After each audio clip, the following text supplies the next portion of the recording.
You know that feeling when you've just finished setting up like a massive project and you finally hit run right before you go to bed? Oh yeah, the overnight run. Right. You're building a trading strategy, so you download this incredibly mature, highly starred open source backtesting library, Hmm. and you set up a parameter sweep, maybe, I don't know, 10,000 different configurations to test. I remember doing this exact thing early on in my career. We've all been there. I set up this massive grid search, went away for the weekend, came back on Sunday night ready to see my brilliant results, and, well, my machine had crashed at 12%. Oh man. Yeah, because the framework had silently eaten like 64 gigabytes of RAM. Of course it did. But even if it doesn't crash, you pour your morning coffee, you check your monitor, and it is literally still churning. It's a very specific, agonizing kind of algorithmic heartbreak, honestly. It really is. Because you assume that since a tool is immensely popular, because it has, you know, years of GitHub commits and active community, thousands of stars, you assume it must be highly optimized. Right. You assume you're driving this finely tuned sports car. Exactly. You assume the developers have ironed out all those performance bottlenecks years ago. Well, today's deep dive is going to completely upend that conventional wisdom. We have this absolutely fascinating set of research and benchmarking data to unpack today. It's really eye-opening stuff. It is. Yeah. Our mission today is to explore something the researchers are calling the framework tax in quantitative trading. Or framework text, yeah. Because, shockingly, that polished, feature-rich framework you left running overnight, it might actually be vastly slower than a hacky, naive Python script you could have, written yourself in a single afternoon. Which is, I mean, it's a super controversial claim to make in the quant community. Oh, absolutely. But the sources we're looking at today, they back it up with intense, undeniable rigor. We're looking at a foundational research paper alongside a really massive multi-engine benchmark test. Yeah, they didn't hold back. No, they didn't. And what I really appreciate about this research is that the goal isn't just to, like, rank software tools, name names, and declare a winner. Right. It's actually challenging developers to fundamentally rethink the entire architecture of how they conduct research. Okay, but before we start throwing around speed metrics and, pointing fingers at different libraries, we have to talk about fairness. Crucial point. Yes. Because if you're comparing the speed of two different software engines, that comparison is entirely meaningless if they aren't doing the exact same work. Exactly. If engine A finishes in 10 seconds, engine B takes a minute, engine A might not be faster, it might just be skipping half the data set. Or calculating the math wrong entirely. Right. It's the classic trap in any kind of software benchmarking, but especially in financial backtesting. Right, because of all the intraday noise. Exactly. If one engine executed 40 trades and the other executed 3,000 because of, say, how they handle intraday signals, the fast engine isn't a winner. It's just broken. So, to prevent this, the researchers built what we can call a parity gate. I like that term. Yeah, so in the foundational paper that kicked off this whole study, they built 4 self-implemented engines. And before they even looked at the stopwatch, they forced them into exact trade count parity. Meticulously. Yes. They adjusted the logic until every single engine executed exactly 40,779 identical trades. Which is just a staggering level of discipline, to be honest. It really is. By locking the trades to exactly 40,779 across the board, they eliminated any possibility that a speed difference was due to one engine taking shortcuts or handling data differently. Right. They leveled the playing field completely. Exactly. Any difference in execution time now had to come from the underlying architecture of the engine itself. It isolated the exact computational cost of what they're calling that framework tax. And here is where the initial shock hits. Under this incredibly strict parity, they found that a minimal event-driven framework, which is, the architecture most popular trading libraries use, it ran about 22.6 times slower than vectorized NumPy. Which is significant. Yeah. But maybe not entirely surprising to anyone who knows how incredibly fast NumPy arrays are under the hood. Right. NumPy is just C code in a trench coat. Exactly. The real revelation, though, is the next metric. Right. This is the one that really got me. The event-driven framework was also 1.72 times slower than a naive basic Python loop. Yeah. Wait, the bare-bones Python loop actually beat the framework. That's like realizing a basic bicycle is beating a luxury limousine in a drag race. That is the perfect analogy. I mean, the limousine isn't badly engineered. It's just, too heavy. Yeah, the limousine isn't poorly built. It's carrying a ton of luxury features. Heated seats, a mini fridge, soundproofing that you just do not need for a high-speed sprint. Right, it's weighing it down. The researchers proved that the performance gap here is not about bad code quality in the framework. It is pure per-bar overhead. Okay, let's define that for a second. When you say per bar overhead, what is actually taxing the system? So in financial data, a bar is just a single period of time, say 1 minute of trading data. Okay. An event-driven framework pays a computational tax on every single pick, every single bar of data, regardless of whether a trade actually happens. Oh, wow. So even if nothing is going on. Right. It's constantly checking its surroundings. The simpler models, like the bicycle in your analogy, they simply skip that tax. Because they don't have the heated seats. Exactly. They don't have those heavy luxury features, so they fly right through the empty stretches of data. Okay, so a bare bones loop beats a custom framework, but a naive loop isn't a real trading library. No, it's not. So what happens when you pit these concepts against the open source giants? You know, the tools people are actually downloading and using in production right now. This is where we look at the massive 8-engine benchmark. Yes, let's get into this. The researchers took this hypothesis and applied it to the most popular libraries in the ecosystem. And they designed the workload for absolute irrefutable fairness. How so? They used a single synthetic dataset, 150,000 bars of data. Okay. And the strategy was a whole moving average cross. This is important because it's a real, non-trivial mathematical indicator. Right. It's not just a toy example where you buy every Tuesday. Exactly. It requires real computational lifting. And the test itself was a parameter sweep of 80 different configurations of that moving average. And just like the foundational paper, they locked in the parity gate. Yep. At one specific parameter length, 104, every single engine had to produce exactly 2,707 closed trades. Right. Same data, same strategy, same 80 configurations, exactly 2,707 trades. The playing field is completely level. Completely level. So to anchor this, they set a baseline. They created an engine called M0. Yes, M0. And M0 is deliberately, almost comically bad. It is a naive Pandas loop. It hurts just thinking about it. Right. For anyone listening who writes Python data science code, you know that using iteros to loop over a pandas data frame is practically a cardinal sin. It is famously painfully slow. You're supposed to do literally anything but loop through pandas. So M0 was meant to be this throwaway baseline, right? The absolute floor of performance that any professional framework should just easily lap. It's the control group, the absolute worst case scenario. Except, and this is wild, the professional frameworks didn't lap it, they lost to it. Yeah, they really did. This is what the researchers call the scandal in the middle of the table. Two of the most highly recommended backtesting libraries in the ecosystem got beaten by the deliberately bad Pandas loop. Let that really sink in for a moment. The library backtrader ran 2.5 times slower than the M0 baseline, and the library B ran 4.7 times slower. You could sit down this afternoon, write a clumsy, actively discouraged Python loop, and it would drastically outperform libraries with thousands of GitHub stars and years of professional development on this specific task. It's just completely counterintuitive, but then we look at the top of the table. Right, the fast end. While the heavy frameworks were struggling against the terrible baseline, a vectorized engine running on an Apple MLX GPU kernel finished the exact same 80 configuration sweep in 0.1 seconds. A tenth of a second. Hold on, let me just do the math on that magnitude because I almost don't believe it. It's pretty wild. Okay, so the bit library takes 22.5 minutes to complete this sweep. The GPU kernel takes a tenth of a second. That means the vectorized engine is roughly 13,000 times faster. Yep, 13,000. I'm sorry, but that physically doesn't make sense unless the GPU is taking some massive mathematical shortcut. How is that possible when they are booking the exact same 2,707 trades? Is it cheating? I promise you it is not cheating. It sounds like cheating. It does, but it comes down to a fundamental difference in paradigms. Architecture is destiny here. Okay. To understand why a 13,000x difference is possible, we really have to look at how these engines actually think. Walk me through it. The researchers break backtest engines down into 3 distinct paradigms.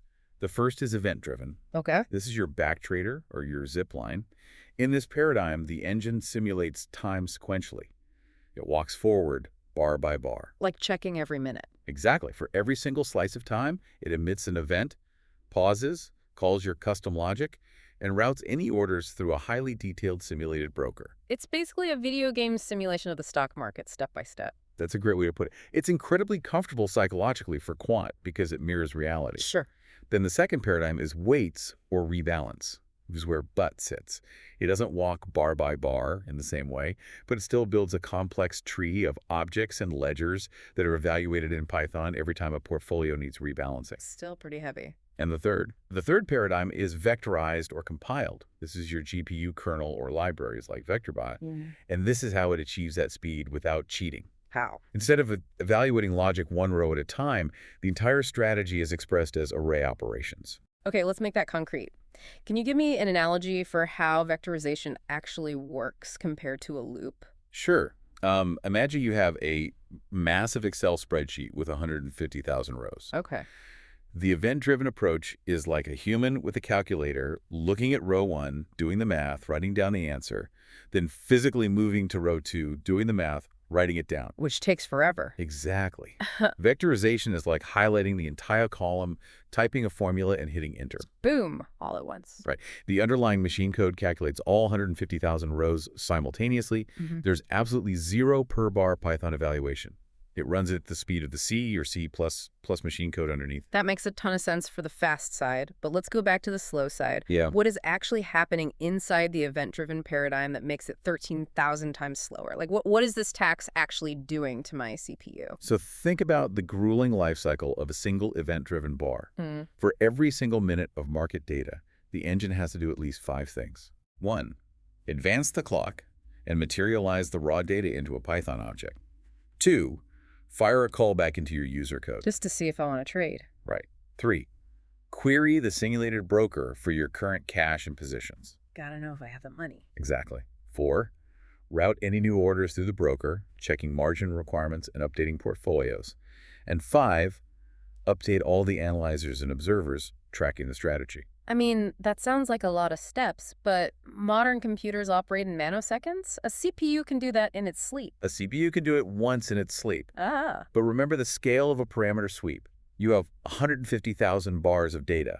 Right. And you are testing 80 different configurations. That means this 5-step life cycle happens 12 million times. Wow. 12 million bar iteration. Okay, that changes things. And it's happening in Python. Python is a dynamic language. So it's flexible but slow. Exactly. Every single time it accesses a variable, it's doing dynamic dispatches, object memory allocations, attribute lookups, and overhead of a few hundred nanoseconds is totally invisible if you run it once. Right. But multiply that nanosecond tax by 12 million, and suddenly you're staring at your screen for 22 minutes, while your CPU literally burns up trying to figure out what type of object it's looking at 12 million separate times. Okay, this brings up a really interesting point from the research. They proved that it's the Python interpreter itself causing the bottleneck, right? They did, yeah. Because they took that deliberately bad Pandas loop, the M0 baseline, and they added a single line of code to it, a numba ng decorator. Yes. And for those unfamiliar, numba is a just-in-time compiler. It translates Python functions into highly optimized machine code right before it runs. Right. They didn't change the algorithm. They didn't re-architect the loop at all. They just added that single decorator to tell the computer to compile it instead of interpreting it line by line. And adding that one single word yielded a 140x speed up. Just massive. The interpreter overhead just evaporated.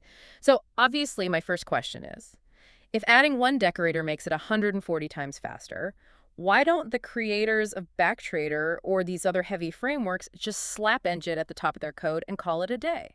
It sounds so simple. Right. Why isn't everyone doing this? Because JIT compilers are notoriously strict. They are fast because they demand certainty. Okay, what do you mean by certainty? Well, a compiler needs to know exactly what data types are sitting in memory like. Is this an integer, a float? Oh, right. Python event-driven frameworks, by their very nature, pass around flexible, dynamic objects. A broker object might contain a list of order objects, which might contain custom strings and incredibly varied data types. It's a mix of everything. Exactly. If you try to pass that highly dynamic, object-oriented mess to a JIT compiler like numba, it will panic and throw an error. So you can't just slap a Band-Aid on it. You really can't. To get that compiled speed, you can't just mildly optimize an event-driven framework. You have to completely rewrite your logic to use simple arrays and primitives. You have to abandon the comfortable object-oriented simulation. And that's a massive mental shift. I mean, writing vectorized code can be a huge pain, especially if your strategy is path-dependent. Oh, absolutely. Like a complex trailing stop loss where today's value depends entirely on what happened yesterday. You can't just highlight the whole column in Excel for that. Precisely. It introduces intense implementation friction. Which highlights this kind of tragic irony for the researcher. What's that? The very features you downloaded the framework for in the first place, the realistic broker objects, the flexible order routing, the dynamic portfolio tracking, are exactly what's strangling your parameter sweep. Yeah, there's exactly it. Like the analogy earlier, you are paying for a luxury limousine to run laps on a dirt track. You do not need heated seats when you're just trying to find out if the engine even works. That's the trap. When you strip a backtest down to its absolute mathematical core, which is, really just multiplying your position size by the next period's return minus fees. Most of what a heavy framework does per bar is overhead you aren't even utilizing during a parameter search. So, hearing all this, my logical deduction is event-driven frameworks are just obsolete for this kind of work. Should we just uninstall Backtrader, uninstall BT, and vow to only use vectorized GPU engines and arrays from now on? I mean, speed is everything, right? It's really tempting to think that, but no, absolutely not. Really? Yeah, and the researchers are very explicit about this. It would be incredibly unfair to say event-driven engines are bad or obsolete. But hold on, quants aren't stupid. These libraries have thousands of stars for a reason. If they are this slow, they must be providing something incredibly valuable that the fast engines aren't. What is it? Realism. Yeah. Absolute, uncompromising fidelity. Okay. When your goal is to do a single, trustworthy dress rehearsal of a strategy right before you risk real human money on it, you want that engine to be heavy. Oh, I see. You want it to sweat every single fill. You want it to meticulously model partial executions across different exchanges. You want it to respect strict margin limits, calculate exact commission tiers, and actively prevent you from trading at prices you couldn't have actually gotten in the real world. Right. You don't want a perfectly smooth vacuum when real life is bumpy. Exactly. That intense realism is the product you're paying for with that computation time. Okay, that makes total sense. The runtime cost is just the price of reality. And if you're only running that simulation once on a single set of parameters, who cares if it takes 20 seconds instead of a tenth of a second? Precisely. The failure isn't the event-driven engine itself. The failure is you using that engine in the wrong phase of your research. So how should we actually structure our quant research pipelines, knowing what we know now? The sources outline a distinct, non-negotiable two-phase architecture. Phase 1 is search. Phase 2 is validation. Okay. And they have completely opposite requirements. Walk me through how phase 1 works in practice. So in the search phase, you are exploring a massive landscape of parameters, 10,000, 50,000 combinations. Right, the overnight grid search. Exactly. Let's be honest, 99% of those parameters are going to be absolute garbage. True. You need raw throughput. You need to evaluate 10,000 points quickly just to find the 5 that are even mathematically viable. Right. High fidelity per point barely matters here because you are just ranking ideas, not deploying them. This is where the framework tax is pure waste. So for phase 1, I'm using my vectorized engine, my MLX GPU kernel, or my compiled numba arrays. I'm fighting through the friction of writing that vectorized code so I can fly through the data at lightning speed. Correct.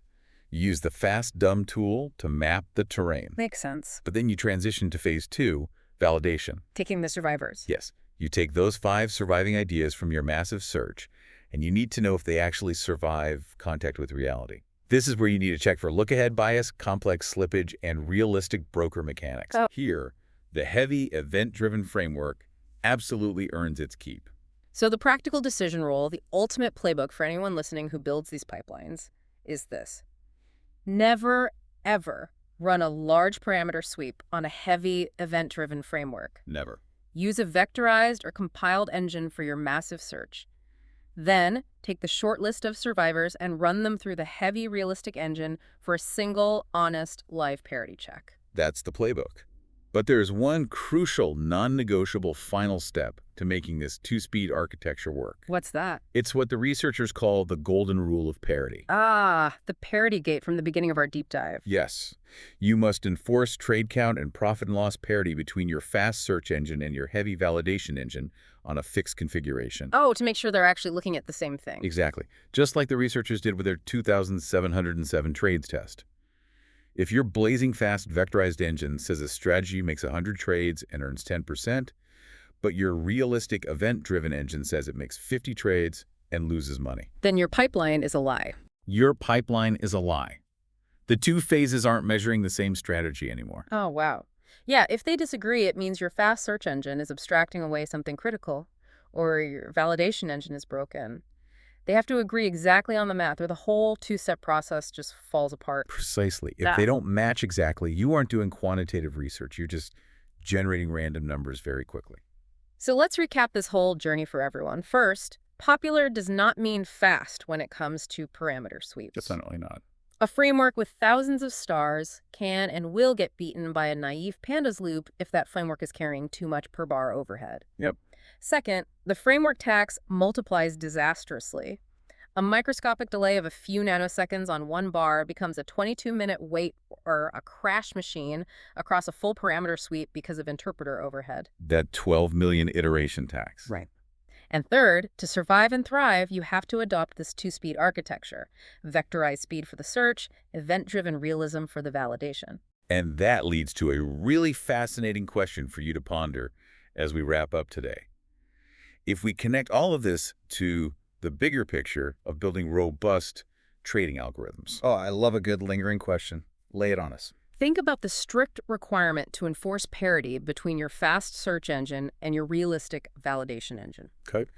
Your search engine is incredibly fast precisely because it abstracts away all the realistic market mechanics, right? Right. The margin calls, the slippage, the complex broker routing. Exactly. It strips away real-world friction to gain that incredible 13,000x speed. It's racing on a perfectly smooth track in a vacuum.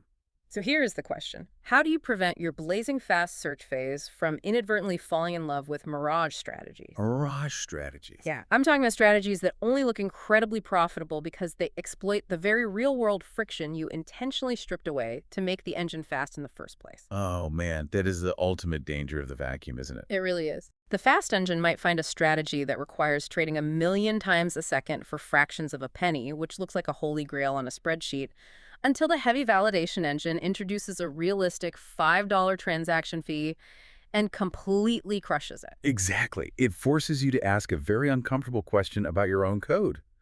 How much reality can you afford to strip away before your fast search engine just starts lying to you? That is something to seriously chew on. You don't want to wake up, check your overnight run, and find out your blazing fast bicycle was actually pedaling in the wrong direction the entire time. A fast lie is still a lie. Beautifully said. Thanks for joining us on this deep dive into the framework tax, everyone. We'll see you next time.